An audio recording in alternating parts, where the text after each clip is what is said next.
മലയാളത്തിൽ നെപ്പോ കിട്ടുകളുടെ എണ്ണം വർദ്ധിച്ചു വരികയാണ്. ആ ഒരു സാഹചര്യത്തിലായിരിക്കാം ഒറ്റയ്ക്ക് വഴിവെട്ടി വന്നവൻ എന്ന വിശേഷണം പലരും പറയുന്നത്. വർഷങ്ങൾക്ക് ശേഷം എന്ന സിനിമയിലൂടെയാണ് ഈ ഡയലോഗ് ഹിറ്റായത്. എന്നാൽ അങ്ങനെ അറിയപ്പെടാൻ താൻ ആഗ്രഹിക്കുന്നില്ലെന്നാണ് ഇപ്പോൾ നടൻ ആസിഫ് അലി പറയുന്നത്. അത്തരമൊരു പ്രയോഗത്തിന് ഒരു വിലയുമില്ലെന്നും നടൻ പറയുന്നുണ്ട്. കഴിഞ്ഞ ദിവസം പുറത്തിറങ്ങിയ സർക്കിട്ട് എന്ന ചിത്രത്തിന്റെ പ്രൊമോഷൻ പരിപാടിയിൽ സംസാരിക്കുകയായിരുന്നു നടൻ കൂടിയായിട്ടുള്ള ആസിഫ് അലി. എന്തായാലും വർഷങ്ങൾക്ക് ശേഷം എന്ന സിനിമയിൽ നിവിൻ പോളി അവതരിപ്പിച്ച നിതിൻ മോളിക്കാണ് ഇങ്ങനെ ഒരു ഡയലോഗ് പറയേണ്ടി വന്നത്. അതിനുശേഷം നിരവധി നടന്മാർക്ക് ഇത്തരത്തിലുള്ള പ്രയോഗവും നൽകിക്കൊണ്ടിരുന്നു.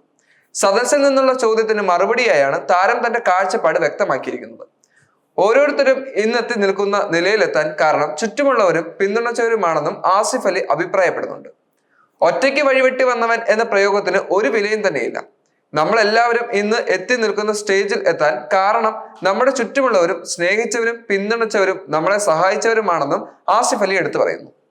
ഞാൻ കണ്ട ചെറുപ്പം മുതലുള്ള എൻ്റെ സുഹൃത്തുക്കൾ മുതൽ മാതാപിതാക്കൾ മുതൽ അധ്യാപകർ മുതൽ നിങ്ങൾ കാണിക്കുന്ന ഈ സ്നേഹത്തിന് അർഹനായി ഞാൻ ഇവിടെ നിൽക്കുന്നതിൽ അവരുടെയും എല്ലാവരുടെയും തന്നെ കടപ്പാടും പിന്തുണയുമുണ്ട്.